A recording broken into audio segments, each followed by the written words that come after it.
Reka mbasuzume n'ikaze mwe mwese mukunda kandi mukurikira Isimu TV. Uyu ni umwanya w'amakuru mu Kinyarwanda ya none tariki 14 Gicurasi 2025. Amakuru yacu agiye kwibanda kuri izi ngingo z'ingenzi zikurikira. Mu Rwanda turakubwira ko Minisitiri Vincent Biruta aburira abanyarubavu kudahangana n'inzego z'umutekano. Hanze y'igihugu turakubwira ko abaye perezida wa mbere w'umukene ku isi ubu yamaze kwitaba Imana. Tukiri hanze y'igihugu turaza kunyarukira muri Amerika twubwire ko Donald Trump agiye gukuraho ibihano byari byarafatiwe Syria. Nanone kandi tuvuye muri Amerika turerekeza ku mugabane w'Uburayi tukubwire ko mu Bwongereza ukekwaho kurasa ku nyubako ya Minisitiri w'Intebe yatawe muri yombi. Ni amakuru mwateguriwe kandi mugiye kugezwaho nanjye Jean Harerimana. Musaba gukora subscribe, share, like, comment ku Isimu TV kugira ngo amakuru n'ibiganiro byacu bikomeze bikugereho umunsi ku wundi. Amakuru ku buryo burambuye ni mu kanya. Ikaze mu makuru yacu ku buryo burambuye. Reka tuyahere mu Rwanda tukubwire ko Minisitiri Vincent Biruta aburira abanyarubavu kudahangana n'inzego z'umutekano. Minisitiri w'umutekano w'imbere mu gihugu Dr Vincent Biruta yahaye gasopa abaturage bo mu karere ka Rubavu baheruka guhangana n'inzego z'umutekano zari mu kazi zirwanya ubucuruzi bwa magendo bakazitera amabuye, abasaba kubireka. Tariki ya 18 Mata 2025 abaturage bateye amabuye abashinzwe umutekano ubwo bageragezaga gufata ibicuruzwa byinjiye mu gihugu binyuze mu nzira zinyuranyije n'amategeko magendo bigacururizwa mu isoko bise mpuzamahanga. Kuwa kabiri tariki ya 13 Gicurasi 2023 mu nteko y'abaturage Minisitiri Vincent Biruta yaganiriye n'abatuye imirenge Cyanzarwe, Rubavu yiganjemo ubucuruzi butemewe bwambukiranya umupaka. Yagize ati abakora ubucuruzi butemewe baba bakoze ibyaha, twebwe abaturage dusanzwe duhuriraho no gushyigikira imikorere y'abo bantu. Inzego z'umutekano ziraje zikoze akazi kazo ko kubafata abantu bagahaguruka ngo aba bantu ni abacu, reka duhangane n'inzego z'umutekano. Ibyo bintu muzabireke kubera ko bifite ingaruka. Ibyo bintu byo kwifatanya n'abagizi ba nabi mu bivemo ejo bitazagira abo bigiraho ingaruka, kuko ababifatiwemo bakurikiranwa n'inzego zibishinzwe kandi ntibikwiye gukomeza. Yakomeje avuga ko guhangana n'inzego z'ubuyobozi n'iz'umutekano bidakwiriye kuko akazi baba bakora ari ako kubungabungira abaturage umutekano no kubashakira ibyiza. Amakuru yacu reka tuyakomereze hanze y'igihugu cy'u Rwanda tukubwire ko abaye perezida wa mbere w'umukene ku isi yapfuye. Jose Mujika wayoboye urugwa imyaka 5 kuva 2010 yitabye Imana ku myaka ye 89 y'ubukure. Niwe muntu wayoboye igihugu ariko wafatwaga nk'umukene nyuma y'abandi bose bijyanye n'ubuzima bworoheje yabayeho. Inkuru y'urupfu rwe yatangajwe n'uwasimbuye perezida Yomandu Osi abinyujije kuri X. Perezida Osi yagize ati turagushimira kuri buri kimwe waduhaye ndetse tuzirikana urukundo wakundaga abaturage. Ntabwo ikishyuye umukambwe waruzwi ku izina rya Pepe kiratangazwa, ariko yaramaze igihe arwaye kanseri y'umuhogo. Ibijyanye no kuba mu buryo budahambaye yarwanyije ibijyanye no gusesagura cyane ndetse akora amavugurura menshi ajyanye n'imibereho y'abaturage. Niwe muyobozi watumye urugwa iba igihugu cya mbere gishyizeho amategeko yemera ikoreshwa ry'urumogi bituma bikirangire ku isi by'umwihariko muri Amerika n'Amajyepfo. Yakunze kugaragaza ko ibijyanye na politike, gusoma ibitabo, kubaho byoroheje ndetse no guhinga yabyigishijwe na nyina.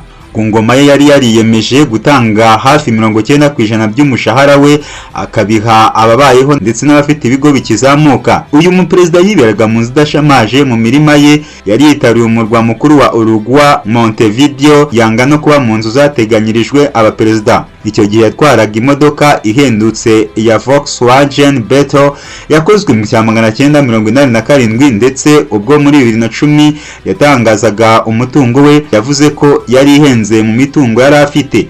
Icyo gihe yari afite agaciro k'1,800 y'amadolari y'Amerika. Muri 2013 umutungo we wageze ku 322 birenga by'amadolari y'Amerika, bigizwemo uruhare no gushyiramo imitungo y'umugore we. Muri 2015 ava ku butegetsi umutungo we wabarirwaga ku 300,000 by'idolari. Yakunze kugaragaza ko ubukire bwa mbere ari ukwishyira ukizana no kuba mu mahoro aho kwigwizaho imitungo. Rimwe yigeze yigeze kugira ati ntabwo ari njye mu perezida wa mbere ukennye, abakene ni babandi bahora bashaka kubaho ubuzima buhenze kandi bahora bashaka ibyisumbuye. Reka amakuru yacu tuyakomereze muri Amerika, twubwiye ko Donald Trump agiye gukuraho ibihano byafatiwe Syria. Donald Trump yatangaje ko ari guteganya uburyo yakuraho ibihano byafatiwe Syria mu myaka 6, agaragaza ko ari ukongera guha iki gihugu cyo mu burasirazuba bwa hagati amahirwe yo gutera imbere. Mu myaka itandukanye Syria yagiye ifatirwa ibihano ishinjwa gutera inkunga ibikorwa by'iterabwoba, kubahiriza amahame y'uburenganzira bwa muntu n'ibindi byaha by'intambara. Ni ibihano Syria yafatiwe mu myaka 6 nko mu 1979, muri 2004, muri 2011 no muri 2019.